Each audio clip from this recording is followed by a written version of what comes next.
We believe today's technology has shaped our American identity, negatively impacting us socially, mentally, and culturally. By learning how life was like in your generation, it will lead us to understand how we have become to behave differently. To start off, when did you grow up? I grew up in the 1950s and 1960s. When did you start elementary school, and when did you finish high school? I would say I started elementary school in 1958 and finished high school in 1970. Due to today's technology in relation to Facebook, Twitter, and Instagram, it seems it would be impossible to go about a day without the usage of technology. In fact, researchers have shown that 51% of kids who own cell phones use them as their main type of communication. What was your social life like when you were growing up? My social life was outstanding.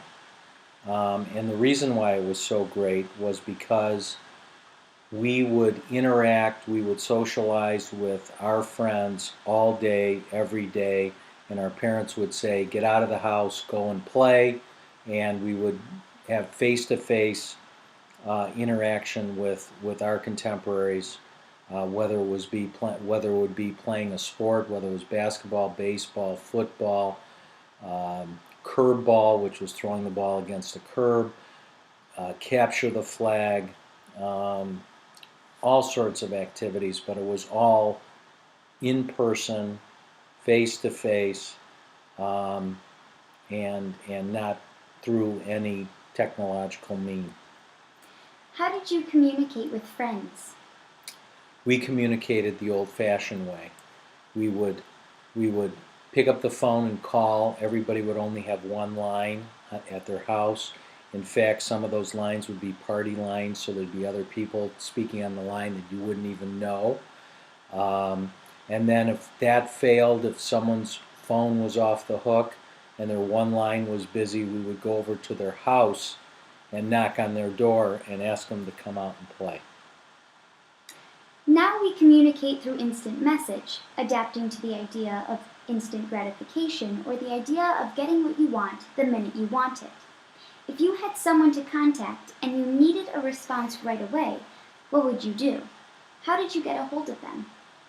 In the olden days, you mean? Um, we would even have, if someone couldn't be reached by phone, because when I grew up there were no cell phones, we had what would be like a tribal calling system where someone would yell someone's name out the window, and if that person couldn't hear you calling for them, the next person would yell the name out the window, and so on until they got the message, hey Johnny, Larry's been trying to get a hold of you. Or if for example, your mother wanted to get a hold of you, she would do the same thing. She would stick her head out of the door or window, call your name. If she didn't hear you, if you didn't hear her, some other mother would call you until you got the message it was time to come home. How much patience did you have growing up? Do you notice a difference in patience today? And if so, what do you notice? I notice that there seems to be a lack of patience today amongst youth because of how fast our technology um, has created the need for an immediate response.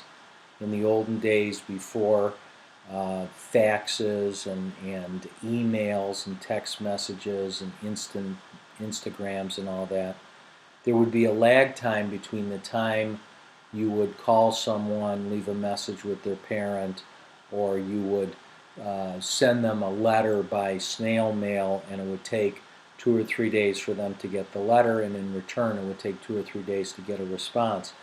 And in those days you couldn't just pick up the phone and make long distance calls to friends of yours or family members that were in different states because there was a major expense involved in calling. I know that when I was away at college and I lived in Boston, I would call my parents once a week, and I would call them after 11 p.m. on Sunday because the rates would go down. So that would be our calling time, and it was not unlike many other college students who would only speak to their parents once a week because of the long distance rates.